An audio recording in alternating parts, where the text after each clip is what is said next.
afternoon, this is Robert Radford and 50 Years of Chess. My opponent today was someone who I played back on the 12th of April 1994, a long time ago now. His name was K.Day. He played for Grendel Chess Club in Bristol Chess League.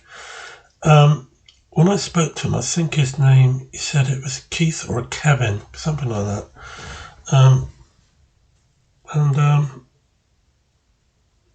Yeah, it was Division 2 match, and we were on board 2.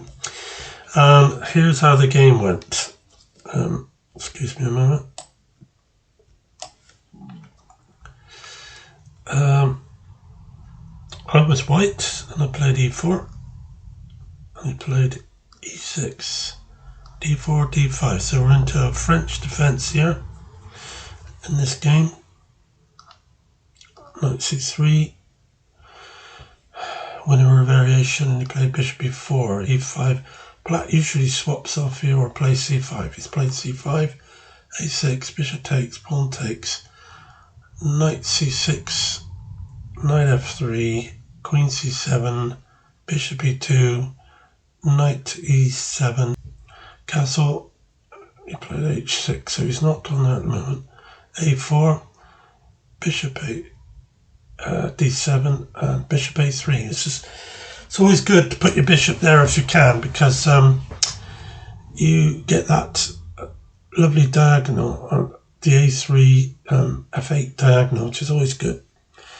So it's all pretty normal standard stuff at the moment. He played b6, that's a bit unusual. Queen d2, rook c8, so he's looking for an exchange of pawns and then to take on c2 somehow. So I played bishop d3, and if he plays c4, then he's connected his rook and queen on the c file for nothing. Castles. g4.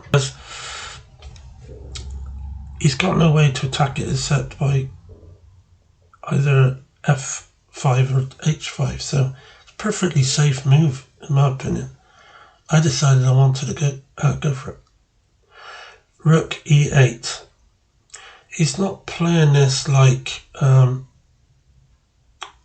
it should be played really, this opening. He's just too placid, I think. Queen f4, knight g6, queen g3, yeah. Knight e7, h4. Now I've got a bit of an attack going now. Bishop takes pawn. He can have that one, I don't mind that. h5, kicking the knight off g6. He went back to f8.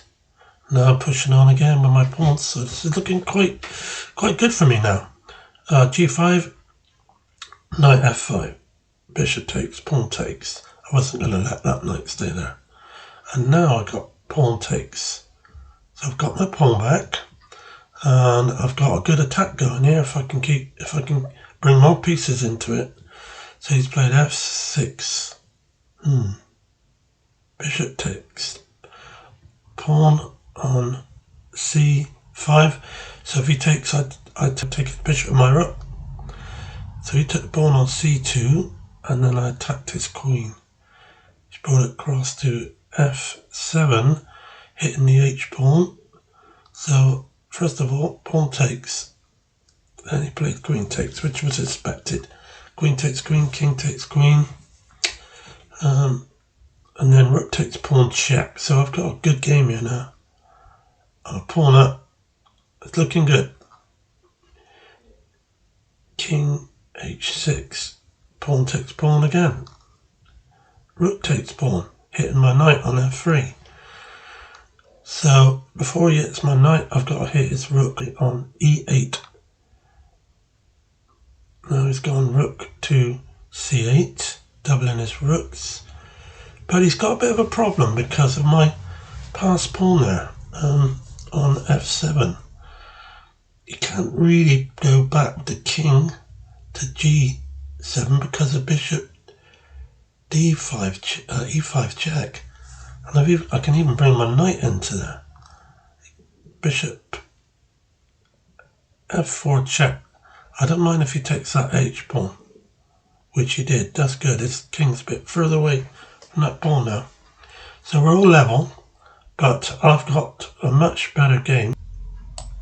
Now, according to Stockfish, I am so good. I'm at 4.2, which means I've got a one game here.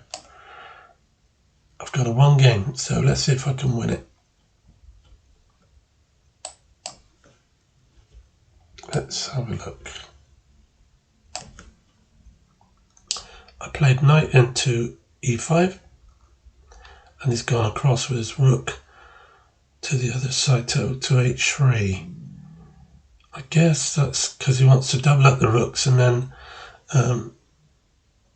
try and have an attack against me. Oh, I see. Bishop into e4 and then rook down h1 mate. Of course, I can interfere with f3 to stop that. So first of all, we're going to make his king, his rook move, or his king.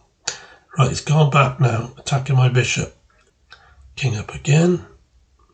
Now he's checking me on c3. Just put the ball in the way. On f3, that stops that. And I've got a 6.4 advantage on Stockfish here, which is absolutely crushing. So he's gone back rook to c8, rook to e7, and no doubt mate him in two moves. So he's gone bishop to a4 to stop the rook going down. So now I'm offering a rook swap, which I can retake the bishop. So he's gone rook to d8. Now I've gone back to a7, attacking the bishop,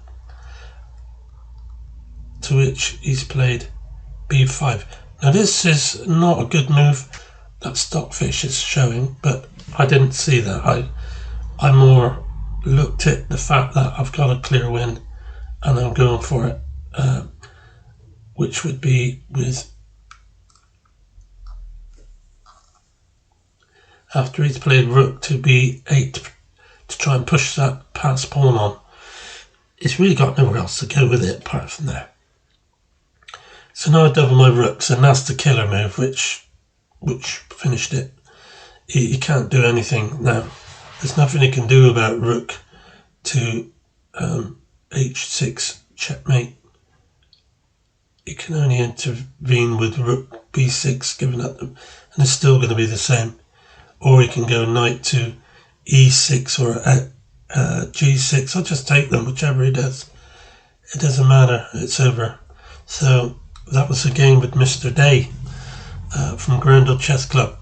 And the actual match was played in 1994. So it was a long time ago. I was a much younger man then. 1-3-1, more like. So he wasn't a bad little player, but he wasn't that good either. So there you go. That's the game, and I hope you enjoy it. And thank you to all my subscribers, and I'll be with you with another game very soon. Bye for now.